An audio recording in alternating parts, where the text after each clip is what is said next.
जय हिंद साथियों, मैं प्रिंस आपका स्वागत करता हूं रोजगार की राह पर। तो आप सभी कैसे हैं? उम्मीद है आप सब बहुत अच्छे होंगे और अपनी तैयारी को बहुत अच्छे और बेहतर तैयारी कर रहे होंगे।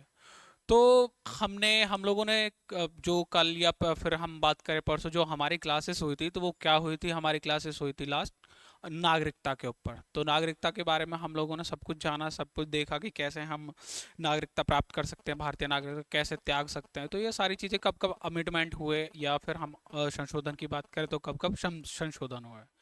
तो इन चीज़ों के बारे में हम लोगों ने चर्चा करी। आज हमारी जो क्लास होने जा रही है वो है 10वीं क्लास, या हम 10 क्लास आज पढ़ेंगे। तो उसमें हमारा आज का जो टॉपिक रहेगा वो टॉपिक रहेगा मूल अधिकार।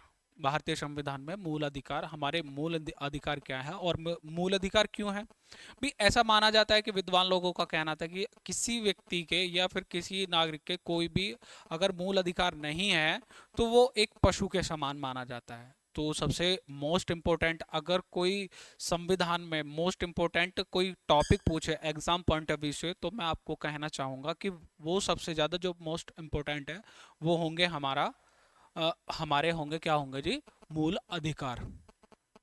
तो मूल अधिकार, जैसे आप बात करें, हम थोड़ी सी मैं थोड़ा सा आपको बताना चाहूँगा। 12 तारीख में जैसे कि रावण का दहन करा गया। और इसमें रावण का दहन का मिस यही है कि हम बुराई कितनी भी आगे क्यों ना बढ़ जाए, अच्छाई से कभी जीत नहीं सकती। तो हर साल इसके माध्यम से पुतला भी जलाया जाता है, रावण का जो पुतला जला जाता है। तो आपने भी इसका 12 तारीख को खूब शाम को, नाइट को खूब लुत्फ उठाया होगा और चीज़ों को बेहतर सीखा होगा। तो हर चीज़ का किसी न किसी चीज़ का पर्सपेक्टिव होता है, सोचने का तरीका होता है कि भाई कैसे देखते हैं, कैसा नज़रिया होता है आपका। तो ये चीज़ आप अपने जीवन में भी उतारते चलिए कि भाई अच्छे बन के रहें और अच्छी चीज़ों को अडॉप्ट करते रहें हमेशा, कि भाई आप सीखते रहें और सभी लोगों को सिखाते रहें साथ साथ में। तो यही है। तो आज आइए चलते हैं हम अपनी क्लास पर। तो हमारी क्लास होने वाली है क्या? क्या होने वाली है? मूल अधिकार। मूल अधिकार तो फंडामेंटल राइट्स। Fundamental rights. तो हम बात करते हैं इसमें पहले आर्टिकल्स के। आर्टिकल कहाँ से कहाँ तक है जी? आर्टिकल इसमें 12 से 35 तक आते हैं। और कौन सा है जी? भाग है 3। एग्जाम पॉइंट ऑफ व्यू से बहुत महत्वपूर्ण है। बहुत क्वेश्चन इसमें बनते हैं और कोई एग्जाम ऐसा नहीं होगा जिसमें एग्जाम में ये इसमें से क्वेश्चन ना पूछे जाते हो। सीधे सीधे डायरेक्टली क्वेश्चंस पूछे जाते हैं। ये हो गया जैसे राष्ट्रपति हो गया, उपराष्ट्रपति हो गया, या फिर संसद की बात करें हम, आपातकालीन जो आर्टिकल्स हैं उनमें से पूछता है। ये मोस्ट इंपॉर्टेंट टॉपिक है हमारे। तो चलिए हम बात करते हैं सबसे पहले मूल अधिकार। मैंने आपको अभी बताया कि जिसके व्यक्ति के मूल अधिकार नहीं है वो उसको किस प्रवृत्ति का माना जाता है? उसको पशुओं के समान माना जाता है, पशुओं के समान समझा जाता है। तो 1235, सबसे पहले जो हम बात करते हैं कि भाई अधिकारों को जो वर्णन है वो कहाँ पे मिला। तो एक ब्रिटेन के जो सबसे पहले 1215 में ब्रिटेन के जो सम्राट थे, उन्होंने सबसे पहले जो महाधिकार पत्र, या फिर क्या बोलते हैं, मैग्ना कार्टा, उन्होंने 1215 में एक घोषणा पत्र के माध्यम से दिया। उसके बाद में जो संविधान किसका लागू हुआ सबसे पहले, वो हुआ था किसका? यूएसए का। तो यूएसए में सबसे पहले इसकी लिखित रूप से व्यवस्था दी गई। क्या दी गई जी? सबसे पहले हम बात करें यूएसए के। यूएसए के संविधान में इनका वर्णन मिलता है। वर्णन। और मूल अधिकार हमारे कहाँ से प्रेरित हैं? तो हमारे यूएसए के संविधान से प्रेरित है। भाई यूएसए का संविधान कब लागू हुआ था? तो ये हुआ था 1791 में। तो हमारे मूल अधिकार कहाँ से प्रेरित है? यूएसए के संविधान से प्रेरित है। और आर्टिकल्स कौन कौन से? 1235। देखिए ऐसा नहीं है कि भाई जो यूएसए के संविधान में है वही चीजें हमने डायरेक्टली उठा के इसमें डाल दी, ऐसा नहीं है भाई। बहुत विचार विमर्श हुए, जो जो चीज हमारी हम करें सामाजिक तौर पर या प्राकृतिक तौर पर, सारी चीजों को देखा। उसके बाद में इनमें जो संशोधन की भी बात करेंगे हम लोग कि भाई संशोधन कब कब हुए, कैसे हुए। तो वो सारी चीजें चर्चा कर रहे होंगे। तो इसमें सारी चीज़ें बताई गई हैं, हमारे विद्वान लोगों ने सारी चीज़ों को सम्मिलित करा है। और सबसे बड़ा सबसे बड़ा संविधान और सबसे बड़े जो मूल अधिकार है, इतना किसी भी संविधान, किसी भी देश के संविधान में मूल अधिकारों के बारे में विस्तृत रूप नहीं है किसी का, जितना हमारे संविधान में है मूल अधिकार। तो आइए अब हम बात करते हैं इसमें संविधान भारत का मैग्ना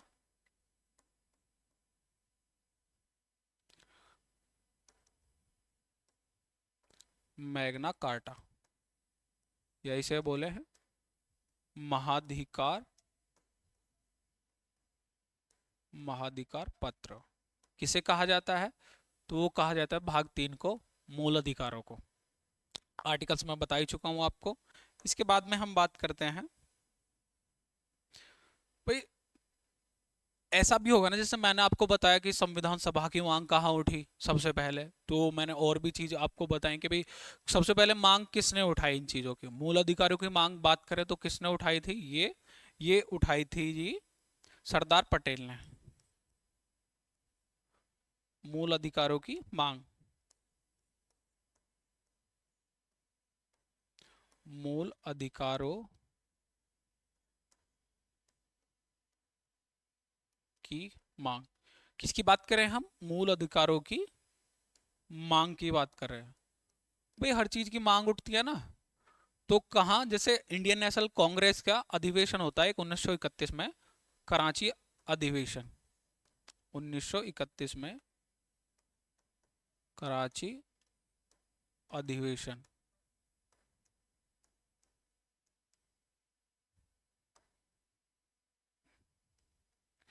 इसमें सबसे पहले मूल अधिकारों की मांग उठी, किसके द्वारा उठी थी? तो ये उठी थी सरदार वल्लभ भाई पटेल या सरदार पटेल, सरदार पटेल के माध्यम से सबसे पहले इनकी मांग उठी थी। तो मूल अधिकार कितने हैं हमारे? फंडामेंटल राइट्स जो हैं, अगर हम बात करें मूल संविधान में कितने थे मूल अधिकार, बात करें हम मूल संविधान में, मूल संविधान में कितने थे ये हमारे? तो ये हुआ करते थे जी 7। लेकिन अगर वर्तमान की बात करें हम,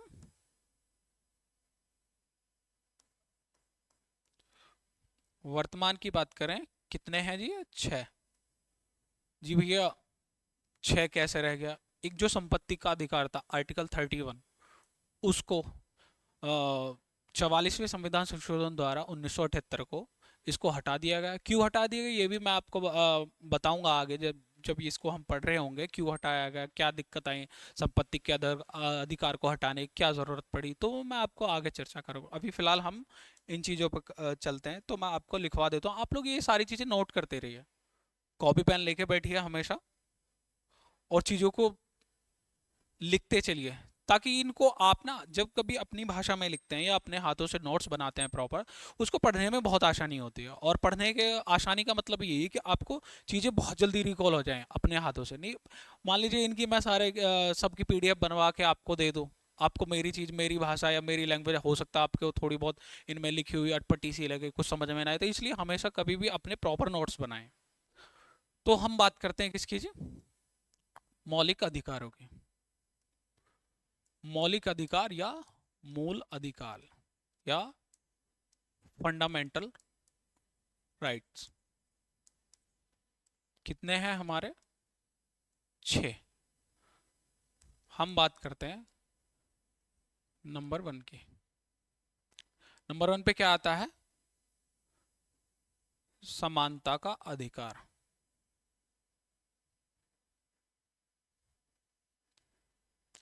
समानता का अधिकार। और इसमें आर्टिकल कहां से कहां तक आते हैं? तो इसमें आर्टिकल्स आते हैं 14 से 18 तक। इसके बाद में हम बात करें नंबर 2, दूसरा क्या होगा हमारा? स्वतंत्रता का अधिकार। क्या होगा जी? स्वतंत्रता का अधिकार। अधिकार इसमें कितना आता? 19 से आर्टिकल ये जो मैं लिख रहा हूँ ये आर्टिकल्स हैं, या अनुच्छेद भी बोल सकते हैं हम। अनुच्छेद 19 से 22 तक किसमें की गई?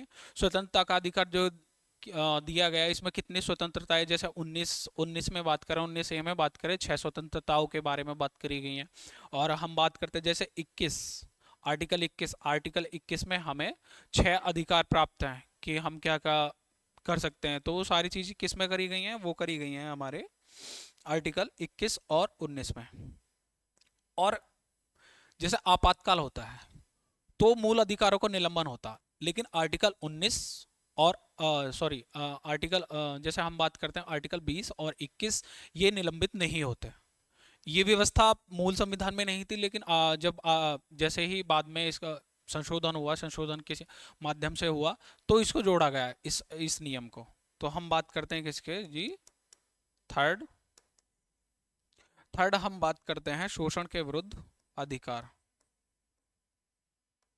शोषण के विरुद्ध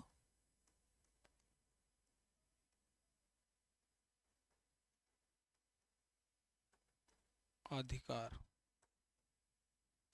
ये कितने से हैं जी? ये आर्टिकल आते हैं इसमें 23 से 24 तक। इसके बाद में हम बात करें, इसके बाद में हम बात करें धार्मिक स्वतंत्रता की, 4th नंबर पे क्या आएगा?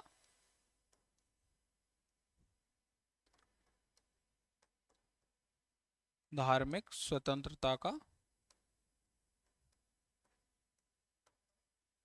का अधिकार।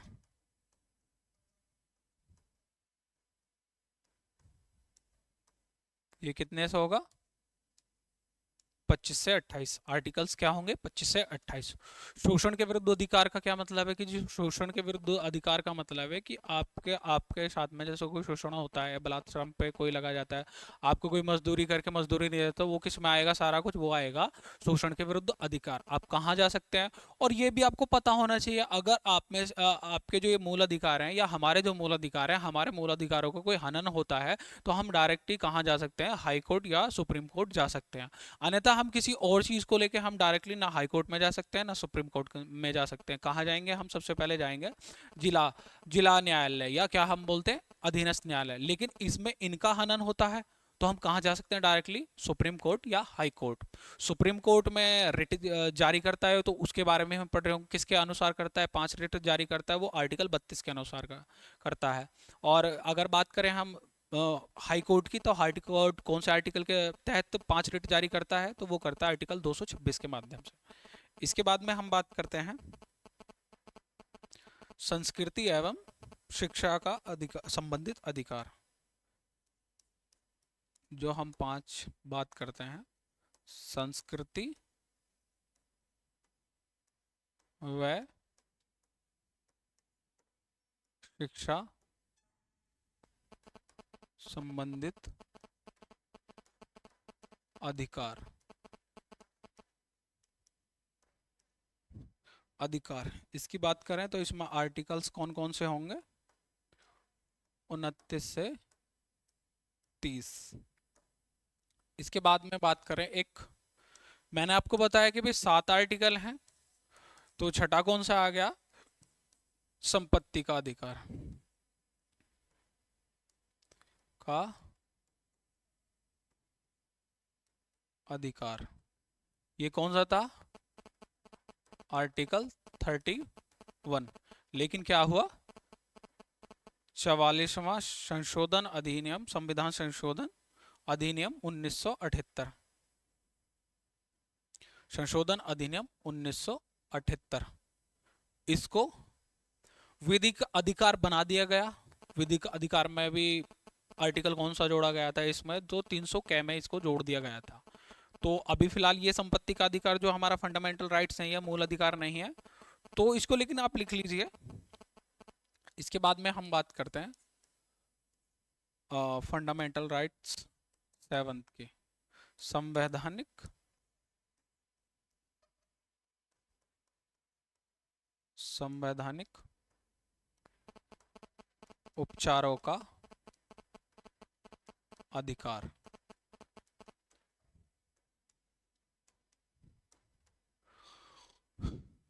जैसे मैंने आपको अभी थोड़ी देर पहले बताया कि भी अगर आपके किसी भी फंडामेंटल राइट्स के साथ में फंडामेंटल राइट्स का हनन होता है, नुकसान होता है, तो आप आर्टिकल 32 के तहत सीधा सुप्रीम कोर्ट जा सकते हैं। आर्टिकल 226 के तहत हाई कोर्ट जा सकते हैं। इसमें आपकी डायरेक्टली आप जा सकते हैं, सुनवाई होगी।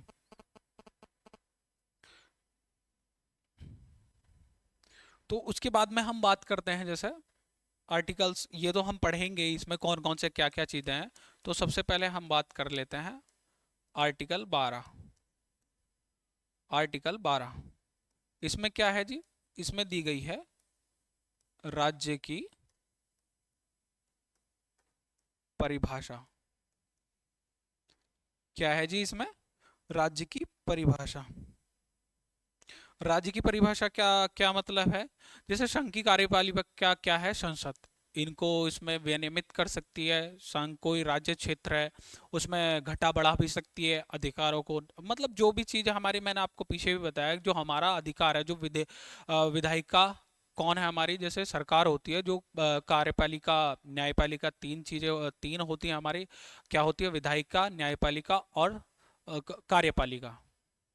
तो ये चीज आपको पता होनी चाहिए। वैसे क्या है राज्य की परिभाषा, किसमें दी गई है? आर्टिकल 12 में। इसके बाद में हम बात करें आर्टिकल 13 की। आर्टिकल 13 मूल अधिकारों का,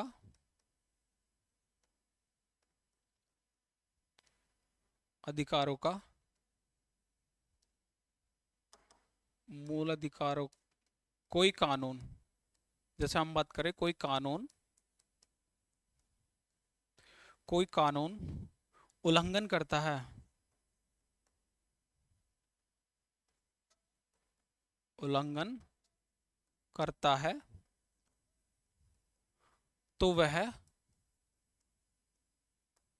अवैध माना जाएगा। अवैध माना जाएगा। भैया ये क्या चीज़ है? आप बोल रहे हैं अवैध माना जाएगा, ये क्या चीज़ है आर्टिकल 13 का? मान लीजिए कोई भी चीज़ है, जैसे मूल अधिकार है आपके, मूल अधिकार समानता के अधिकार।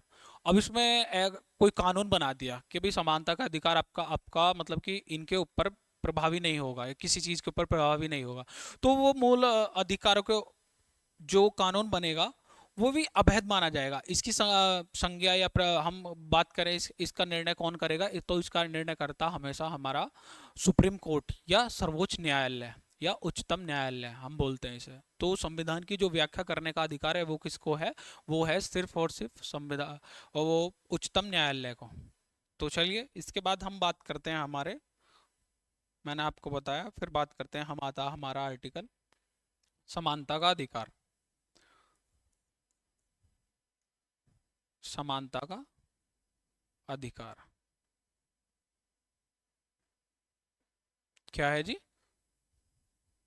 का अधिकार। आर्टिकल्स कौन कौन से हैं इसमें? आर्टिकल ऐसे ही 14 से 18, 4 आर्टिकल आते हैं। तो हम बात करते हैं सबसे पहले आर्टिकल 14 की। आर्टिकल 14 की, विधि के समक्ष समानता। क्या है जी भैया जी? विधि के समक्ष समानता। कि भी कोई भी व्यक्ति है उसको विधि के समक्ष समान समझा जाएगा। कोई भी ऐसा नहीं है कि मान लीजिए कोई गरीब व्यक्ति है, अमीर, कोई गरीब व्यक्ति या अमीर है, या फिर किसी जाति धर्म के आधार पर किसी को विधि के समक्ष अलग नहीं समझा जाएगा, सबको एक समान समझा जाएगा। एक समान मीन्स कैसे?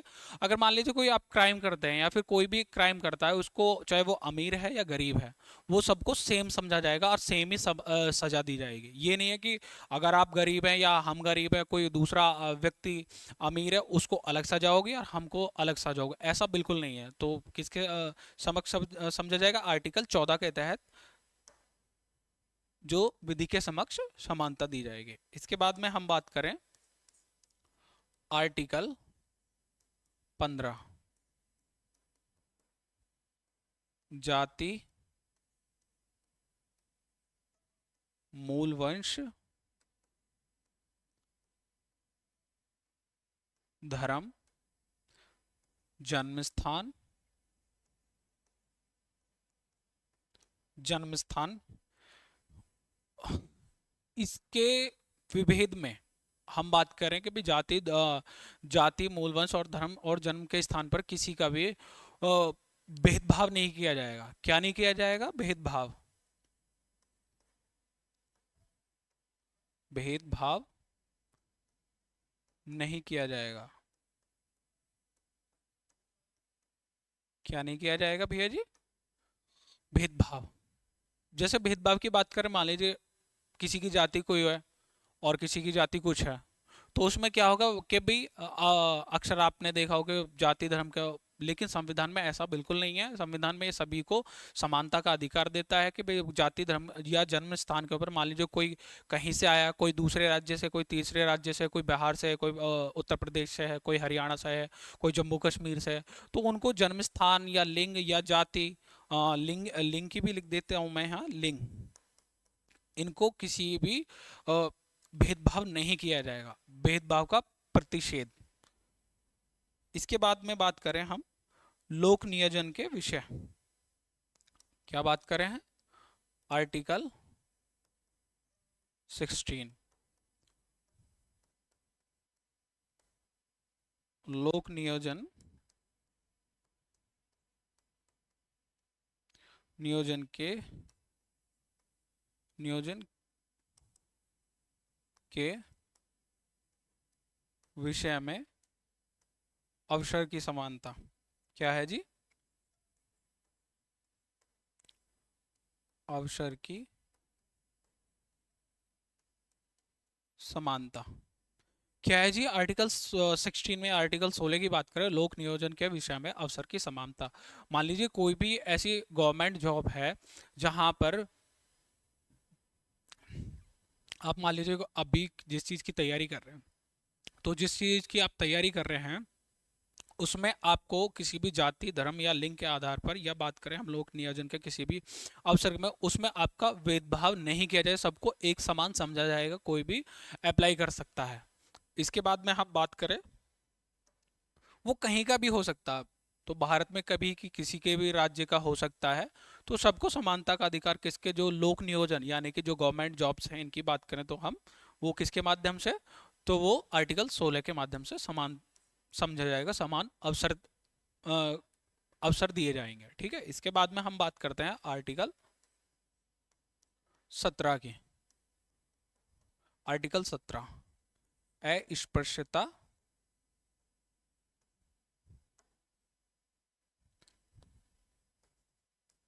अस्पृश्यता का अंत।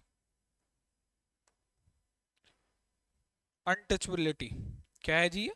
अनटचबिलिटी, इसका अंत किस में करा गया? आर्टिकल 17 में।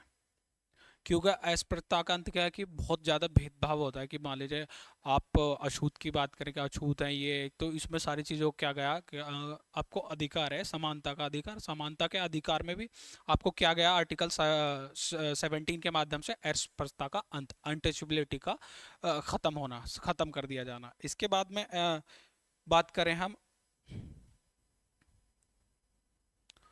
एक कानून आया, अस्पृश्यता निवारण अधिनियम,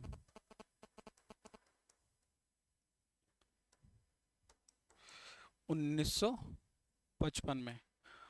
यदि कोई अनटचबिलिटी को ध्यान में रखते हुए, मान लीजिए कोई इसके लिए कानून में कोई इसका जारी करता है, अस्पृश्यता बरतता है, आपको कोई अनटचबिलिटी के बाद माध्यम से कोई ऐसे बोलता है, कुछ बोलता है, तो उसको इसके संरक्षण दिया गया है कि भी आपको अस्पृश्यता निवारण अधिनियम के तहत आपको सजा दी जा सकती है, आपके ऊपर केस हो सकता है, केस दर्ज किया जा सकता है कि आप ऐसा समाज में ये अनटचबिलिटी फैला रहे हैं। इसके बाद इसको संशोधन करके, कब हुआ जी संशोधन? इसमें संशोधन कब होता है इसमें?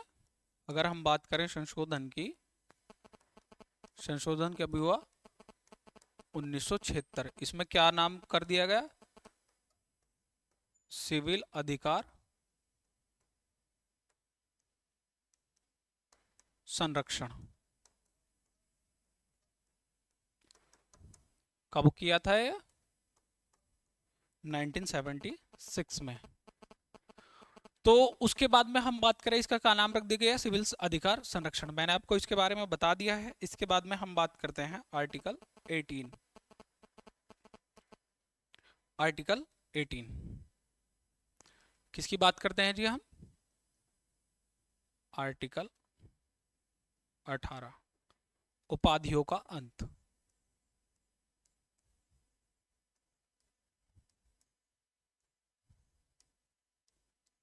उपाधियों का अंत किसमें कहा गया है ये उपाधियों का अंत?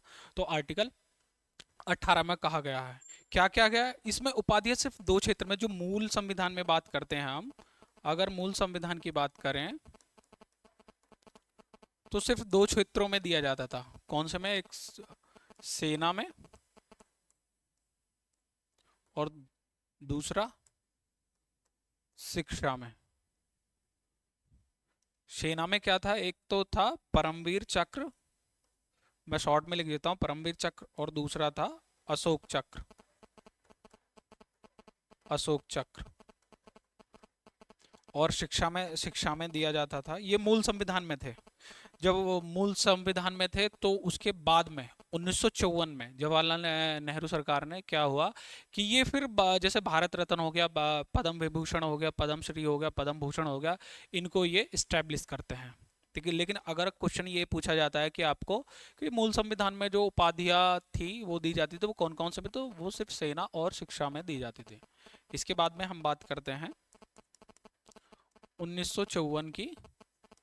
तो कब क्या शुरू हुई? सबसे पहले उपाधियां शुरू हुई हमारी भारत रत्न। तो सबसे बड़ा सम्मान है भारत का ये,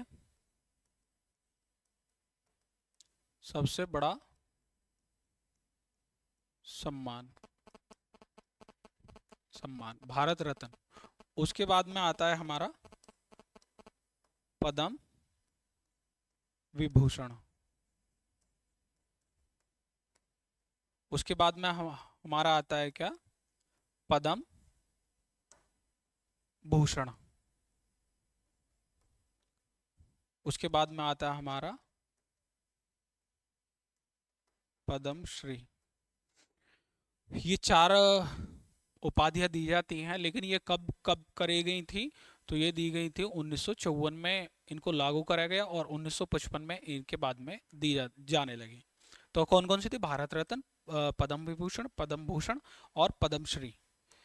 इसके बाद में हम बात करते हैं आर्टिकल्स की।